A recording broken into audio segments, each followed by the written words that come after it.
Hi guys, it's Princess Mia. I'm back with another video, and today, if you haven't already guessed by my beautiful attire, I will be reading Cinderella. Such a good book. But before I start reading today, I would like to do a little shout out to a friend. Carly, thank you so much for watching these videos and for leaving positive comments and little videos that I've seen through one of my mother's outlets, as she's been sharing and posting and telling you guys about what videos are out next and what videos are out currently. I'm so happy. Thank you, Mom, for telling so many people and sharing and having other people share it as well. But I'm going to get into the video today. So, Cinderella. Also, another thing is that the pictures in this book are black and white because Cinderella is a bit older than the books I've already read. And it's also different because the pictures will be spread out throughout the book instead of in one spot. So, hopefully you guys are ready for that. So, let's start. Chapter 1. Once upon a time, in a faraway land, there was a tiny kingdom. There in a stately chateau lived a gentleman. He had been widowed, and so he lived alone with his little daughter, Cinderella. Cinderella was a beautiful child. She had long, silken hair, bright, clear eyes, and pretty smiling lips.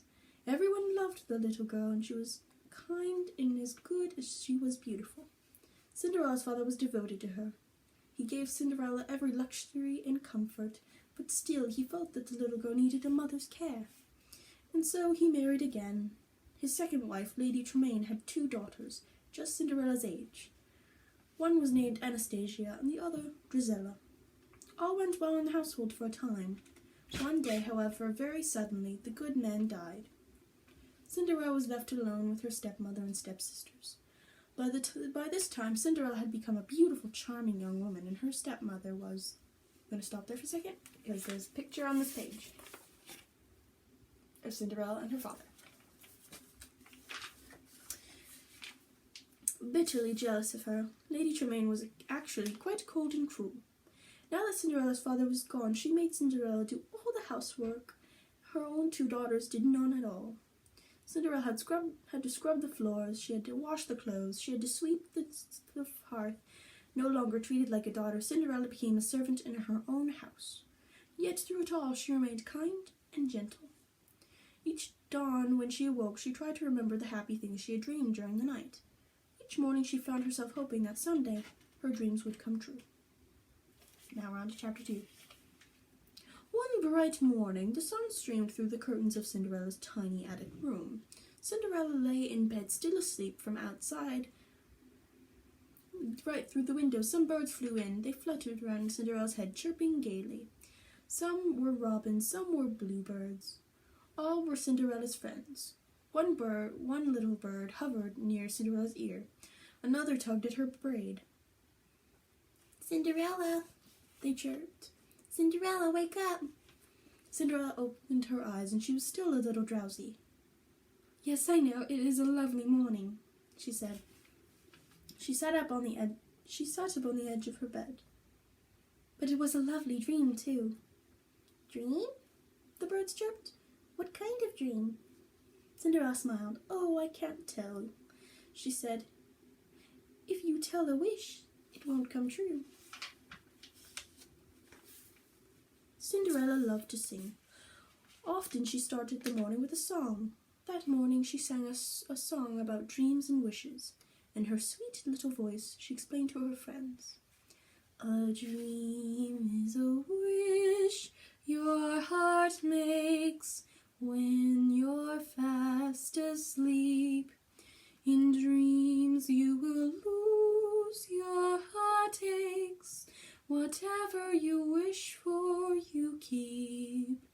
Have faith in your dreams, and someday your rainbow will come smiling through.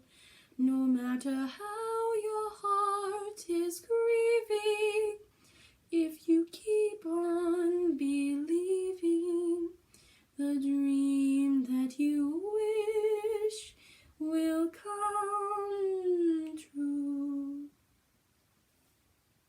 There was a lot of work to do that morning, just as there was every morning. Cinderella bustled around getting ready. Her animal friends helped. The robins and bluebirds fluttered about, making Cinderella's bed and helping her bathe. There were also many little mice who lived in Cinderella's room. They gathered her clothes for the day and brushed them clean. Just as Cinderella finished her song, a mouse scrambled in from under the door.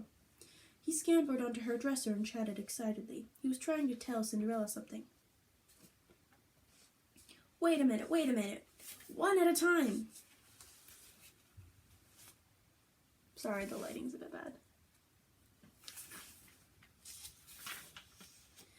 Wait a minute, one at a time, please, said Cinderella. Now, Jacques, what's all this fuss about? Jacques was a funny little mouse. He wore a coat and a cap. A new mouse, he shouted. He jumped up and down. New mouse in the house. Oh, a visitor, said Cinderella. She opened a little box she had. It was full of tiny mouse-sized clothes. She had sewn them for her friends. No, said the other mouse. Gotta get him out, shouted Jacques. In a trap, gotta get him out. In a trap, said Cinderella. Well, why didn't you say so? She hurried out the door and ran down the stairway. Jacques and the other mice ran after her, close behind. Now we're at chapter 3. Down the stairs on a landing there was indeed a trap. It was a big cage-like trap. Inside was a chubby little mouse. He was crouched against a corner, trembling, very frightened. Why, the poor thing's been scared to death, said Cinderella. Cinderella let Jacques into the cage. Maybe he could explain things to the little mouse. Jacques walked across the cage. He walked slowly, carefully. Cinderella, he said in a funny way of talking. Zuk, zuk, Cinderella.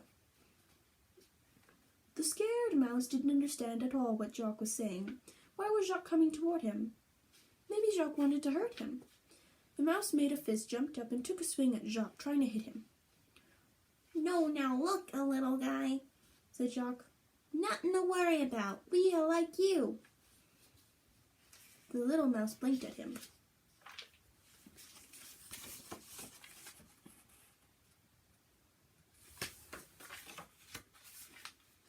Cinderella, I like you too, said Jacques.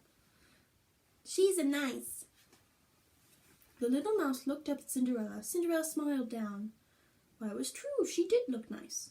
The little mouse smiled slowly back. That's a better, said Jacques.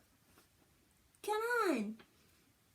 He put his arm around his new friend and led him out of the cage. Cinderella had brought down some of her tiny mouse clothing. In her hand she had a little sweater, a tiny hat, and 2 small shoes.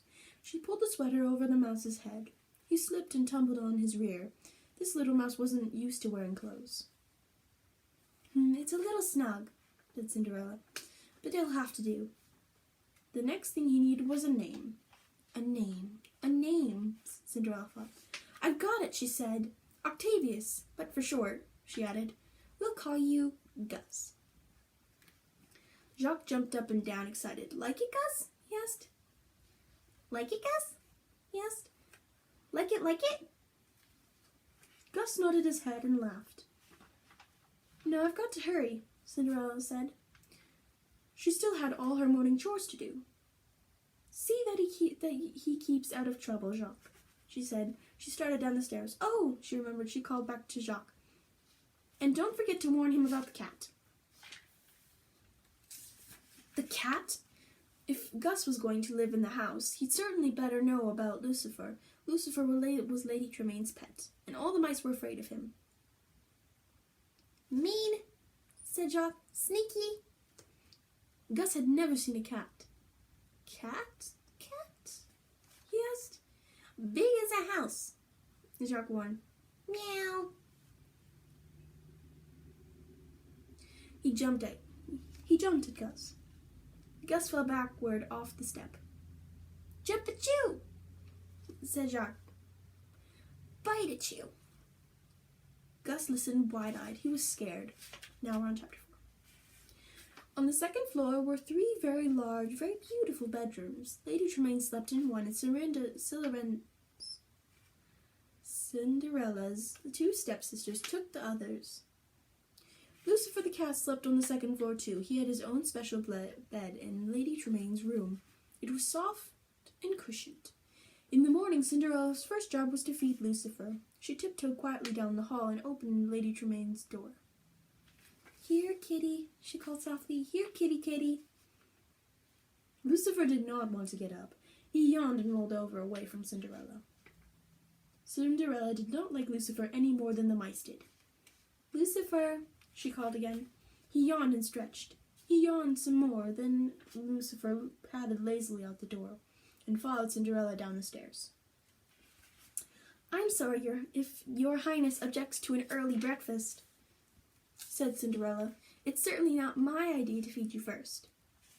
Lucifer waited outside the kitchen while Cinderella went in. Bruno the dog was in there. Lucifer and Bruno were sworn enemies. Though Bruno was asleep on his rug, he was kicking his feet around and growling fiercely. "Bruno!" Cinderella called. Bruno woke up with a start. "Were you dreaming again?" asked Cinderella. She took the dog's head in her hands. "Were you chasing Lucifer?" Bruno nodded. "Did you catch him this time?" asked Cinderella. Bruno nodded and smiled, remembering. "Oh, Bruno," said Cinderella, "that's bad." With Cinderella in the room, Lucifer was safe. He walked up to Bruno and sat beside him. When Cinderella wasn't looking, he flicked his tail in Bruno's face. Cinderella was busy with breakfast dishes. "You should think of Lucifer's good points," she told Bruno. She tried to think of something nice to say about Lucifer. She couldn't think of a thing. She said. "Well, there must be something nice about him." Lucifer looked at Bruno slyly. He slipped his paw under Bruno's rug. He bared his claws and scratched the dog. Hard. Bruno jumped up and growled, and Lucifer just meowed as innocently as he could. "Bruno," said Cinderella, "I know it isn't easy, but at least we should try to get along together." She set Lucifer's bowl of milk down in front of him. "That goes for you too, Your Majesty," she said. There were still many other animals to feed that morning. Cinderella opened the kitchen door and stepped into the barnyard. "Everybody up," she called. "Breakfast, breakfast!" All the barn animals came running. Now, chapter 5, guys.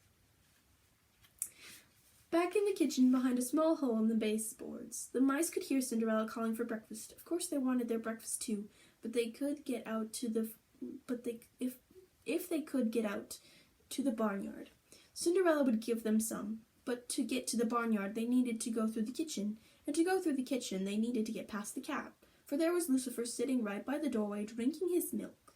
What would they do? Jacques had a plan. While the others watched from the mouse hole, Jacques snuck out into the kitchen. Lucifer didn't see him. He was leaning on one paw, dabbing the other into his bowl of milk.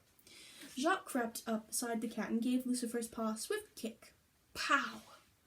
Lucifer's face fell down into his milk. When he tried to raise his head, Jacques splashed at him again. That did it. Lucifer would get that mouse. Jacques tore off and Lucifer chased after him. The other mice peeked out of their hole, and now was their chance. One by one, they inched their way out and along the kitchen wall toward the door. Jacques was safe. He had found a hiding place. Would Lucifer notice the rest of them? They made it. The last of the mice ran out of the kitchen into the bright barnyard. "Oh, there you are," said Cinderella. "I was wondering." She tossed the mice handfuls of corn she had been feeding the others. Most of the mice were good at this. They gathered the corn up quickly and scurried back. Gus, the new mouse, was not as quick. "Poor little Gus," said Cinderella. She put some more kernels on the ground just for him. "Here," she said, "help yourself." Gus stacked his kernels as best he could and ran after the others. He still had to get his breakfast back through the kitchen and past Lucifer. Gus probably would have made it, but when he was running, he came upon another kernel. It was on the floor and someone else had dropped it. Gus stopped to pick it up. He set his stack down on top of it. The new stack was awfully high. Gus tried to lift it, but he couldn't. He dropped the whole thing and kernels scattered all over the floor. He scrambled to gather them up, but it was too late. There he was, face to face with Lucifer. Gus ran, but Lucifer caught him by the tail, and Jacques had tried to warn him about cats. "Jump at you!" Here's a picture of Lucifer. Jacques had said, "Bite at you!" Oh, if only he had listened. Luckily, Jacques was watching from his hiding place behind a broom. He knew just what to do. Bam! He knocked the broom over right onto Lucifer's head. Gus jumped out from under Lucifer's claw and escaped. He ran up the leg of the kitchen table and climbed into a teacup. Lucifer was right behind. He had Gus now. Before Gus could escape, he clapped the teacup over. Gus was trapped underneath, and all Lucifer had to do was lift up that teacup and grab him. Ring, ring, ring! Ring, ring, ring! Lucifer was startled by the sound of a bell. It was the bell that Lady Tremaine and the stepsisters used to call Cinderella. Ring, ring, ring! Ring, ring, ring! It sounded again. It was loud and insistent. Cinderella! A voice called out. I'm coming, she said. She hurried back through the door, across the room, and over to the kitchen table. And that was chapter 6.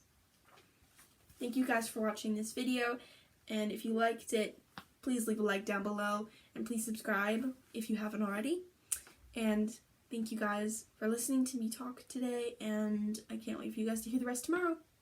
Well, the second part. There's still a third part after that. But anyway, thank you guys for watching. Bye!